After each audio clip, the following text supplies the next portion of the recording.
संवाद खत्म हो गया है। महिलाओं से क्या क्या बात की है राहुल जी से, उस बारे में हम महिलाओं से चर्चा करेंगे। जी बताइए आप, क्या रहा?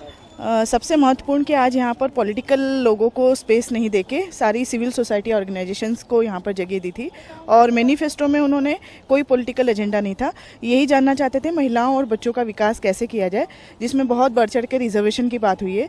महिलाओं को रिजर्वेशन मिलना चाहिए और सिर्फ रिजर्वेशन नहीं, विद सिक्योरिटी उनको एक ऐसा माहौल मिले जिससे कि वो आगे बढ़ के काम कर सके। आपने क्या सुझाव दिया, आपकी तरफ से क्या सुझाव? हमारे तरफ से सुझाव यही था कि महिलाओं को भगवान ने रिजर्वेशन 100% दिया है, बट अगर 33% रिजर्वेशन मिलता है तो ऐसा माहौल क्रिएट किया जाए जिससे कि महिलाएं वहाँ पे काम कर सके, भ्रष्टाचार को कम किया जा सके।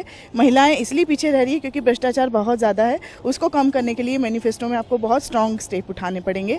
दूसरी बात वहाँ पर जो बहुत बढ़ चढ़ करके आई है कि पंचायती राज में जो महिलाएँ आई हैं उनको आगे बढ़ने नहीं दिया जा रहा है। रीज़न यही है कि उनके लिए बहुत सिक्योर माहौल नहीं है और बच्चों के लिए बहुत सारी जो आज हम लोग क्राइम देख रहे हैं मध्य प्रदेश में, सबसे ज़्यादा हाईएस्ट रेट अगर क्राइम का देखें तो मध्य प्रदेश है और महिलाओं के ऊपर सबसे ज़्यादा अगर अत्याचार होता है तो इसी प्रदेश में हो रहा है। तो इसको कम करने के लिए ये किसी एक सरकार का काम नहीं है, सबको मिल करके इसमें करना होगा क्योंकि वो माहौल क्रिएट करना होगा। सिर्फ रिजर्वेशन से डेवलपमेंट नहीं होगा, वैसे ही स्पेस क्रिएट करना होगी।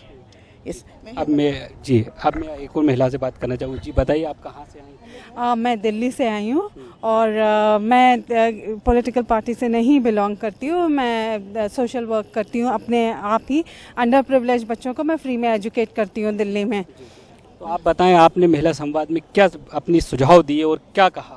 मेरा सुझाव दो थे। एक तो हमें महिला होने के नाते हमें किसी की ज़रूरत नहीं है कि कोई हमें हक दे, चाहे वो हिंदू माइथोलॉजी लीजिए, चाहे क्रिश्चियन लीजिए, चाहे मुस्लिम लीजिए, सब जगह जो मेन आती थी सामने वो सब महिलाएं होती थी। बीबी फातिमा, बीबी हवा, बीबी सारा और इधर देखिए तो दुर्गा जी हैं, बहुत सारे हैं। तो हमें किसी की ज़रूरत नहीं है कि कोई हमें दे, हमें अपने आप में जागरूक होना है कि हम किसी के अपने आप ही जागरूक होकर इतना स्ट्रांग बन जाए, इतना पावरफुल बन जाए कि हम सब काम कर लें। एक जो मैं चाह रही थी मैनिफेस्टो में कि आना चाहिए कि ये 3 डायमेंशन होते हैं किसी भी चीज़ को सक्सेसफुल करने के लिए, कि एक तो पेरेंट्स हो, एक सोशल हो और एक पॉलिटिकल हो।